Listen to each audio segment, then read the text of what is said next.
Aujourd'hui, je t'emmène en voyage dans le monde du vaudou. Salut les Mukota, j'espère que vous allez bien. L'histoire que je vais te raconter aujourd'hui se passe au Bénin, pays du vaudou. Et donc le vaudou, c'est un ensemble de croyances et c'est une religion qui trouve principalement ses origines en Afrique de l'Ouest. Dans un village au Bénin, il y avait une femme et cette femme s'appelait Ina. Ina était gravement mais éperdument amoureuse de Kossi. Kossi aussi, c'était un jeune homme dans le village. Tout le monde dans le village savait que Ina était amoureuse de Kossi. Malheureusement, ils ne pouvaient pas être ensemble parce que Kossi était gravement malade, le pauvre petit Mukota. Ina, tellement désespérée, elle faisait appel à plusieurs guérisseurs du village pour venir guérir Kossi. Mais quand ils arrivaient, ils voyaient que l'état de Kossi était très grave et donc ils n'arrivaient pas à guérir sa maladie. Et donc sa maladie ne cessait de se détériorer de jour en jour. Ina avait fait la rencontre de plusieurs guérisseurs, mais malheureusement, quand ces guérisseurs arrivaient sur place, ça ne marchait toujours pas. Et donc elle avait entendu qu'il y avait un guérisseur. Et ce guérisseur-là, il était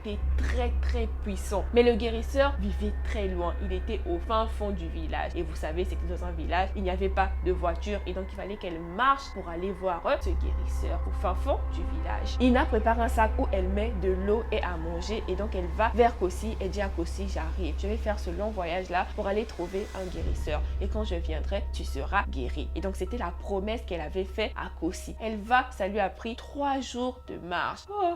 C'est beaucoup, hein? Enfin arrivée au fin fond du village, elle croise le féticheur. Et donc, elle va vers le féticheur en pleurant. Elle parle au féticheur et dit au féticheur, vraiment, je n'ai que toi comme issue. Maintenant, il y a mon chéri, il est malade. Je veux vraiment vivre cet amour avec lui. Mais malheureusement, on ne peut pas vivre cet amour parce qu'il est gravement malade. J'aimerais que tu puisses le guérir. Le féticheur guérisseur interroge les ancêtres. Et quand il interroge les ancêtres lui disent que normalement, Kossi est censé mourir. Il doit mourir parce que c'est le cours de la vie.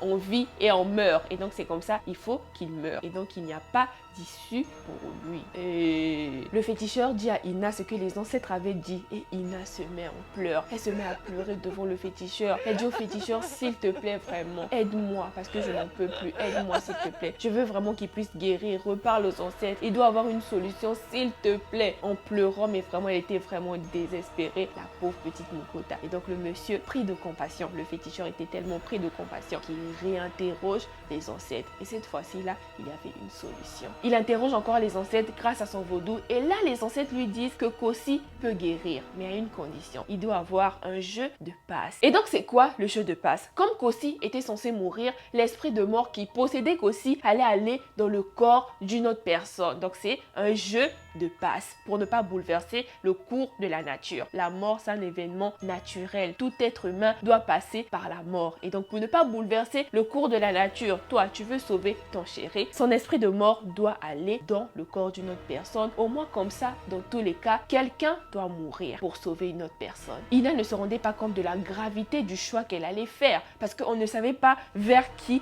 l'esprit de mort allait aller. Mais tellement qu'elle était aveuglée, tellement qu'elle était désespérée, elle était tellement amoureuse de Kossi et donc elle accepte ça. Il fallait qu'on puisse guérir Kossi. Ina accepte sans hésitation de guérir Kossi. Elle ne voulait pas que Kossi, son chéri, puisse mourir. Et donc les ancêtres font ce qu'ils avaient à faire et donc au village là-bas, Kossi était déjà guéri. 3 jours de marche plus tard, Ina arrive vers Kossi et donc elle raconte tout à Kossi. Elle dit à Kossi que dans tous les cas, quelqu'un doit mourir pour ne pas bouleverser le cours de la nature. Donc attends-toi à ce que quelqu'un meure dans peu de temps. Kossi, il était tellement triste. Il se dit, ah, donc j'ai guéri pour rien. Donc vraiment la guérison que j'ai eue là, je ne vais même pas profiter avec mes proches alors qu'ils ont été là pour moi. Vraiment, je ne veux pas que ça arrive. Ina lui dit, malheureusement, le mal a déjà été fait et donc c'est ce qui doit arriver. La nuit là, c'était la pire nuit que le village avait vécue. Pour rétablir l'équilibre naturel de la vie, il fallait que quelqu'un meure. Et donc cette nuit là, il y avait un esprit de mort qui rôdait autour de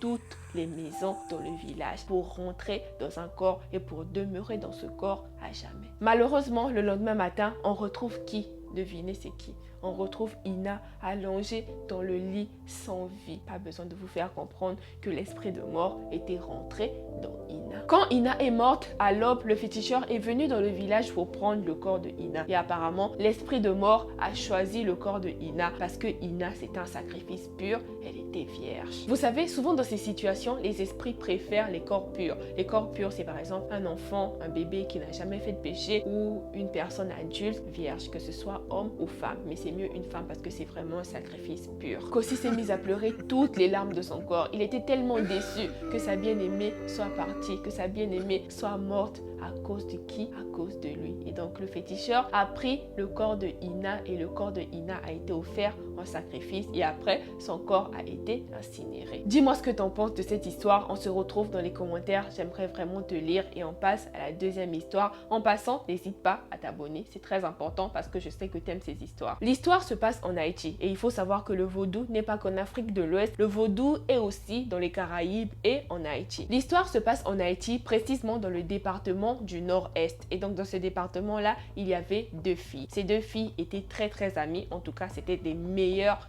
amies du monde. La personne qui a raconté l'histoire a voulu préciser qu'en Haïti, dans les villes de province, donc dans les campagnes, les gens aiment souvent nettoyer leurs vêtements, donc laver leurs habits dans les sources ou dans les rivières. Et donc un beau jour, Ina et Nadia, les 2 filles, les 2 meilleures amies, et donc elles vont donc à la rivière pour nettoyer leurs vêtements. Arrivées à la rivière là-bas, elles nettoyaient leurs vêtements en rigolant, en mangeant. Vraiment, elles étaient tellement complices. Les 2 filles ont fini de nettoyer leurs vêtements et donc sur le chemin du retour, elles avaient toutes les 2 leur bassine à linge et donc une grosse dispute éclate entre les 2 filles. Et pourquoi vous vous disputez? Et donc elles se sont disputées et elles se sont même bagarrées. Personne ne sait pourquoi ces 2 filles se sont disputées. Mais ce qu'on sait, c'est que les 2 filles se sont transformées en pierre après cette dispute. Personne n'a pu expliquer le phénomène qui s'est passé. Mais apparemment, d'après les dires des gens, ce lieu, c'était un lieu mystique. Donc le lieu là où ils allaient nettoyer leurs vêtements, c'était un lieu mystique. Il fallait pas se disputer, il fallait pas non plus se bagarrer. Voilà pourquoi les 2 filles se sont transformées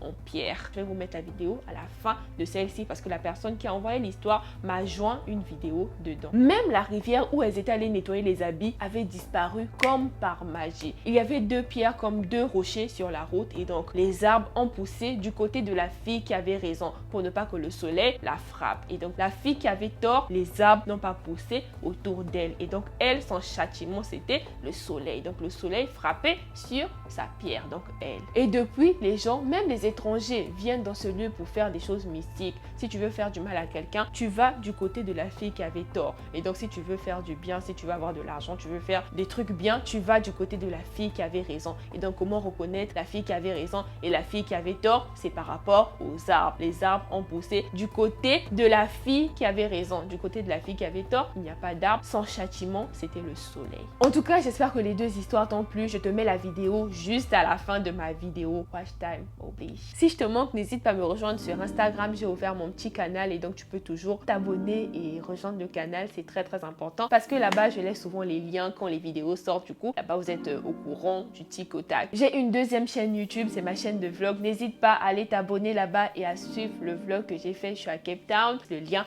juste ici et tu peux aussi aller checker en description. Il y a tous les liens là-bas et moi, je te fais plein de gros bisous. Bisous. Bye bye. Voici les 2 femmes qui se sont transformées en pierre après la dispute. Et ça, c'est le côté de la femme qui avait tort. Et l'autre côté, c'est le côté de la femme qui avait raison. Vous voyez bien qu'il y a des arbres tout autour.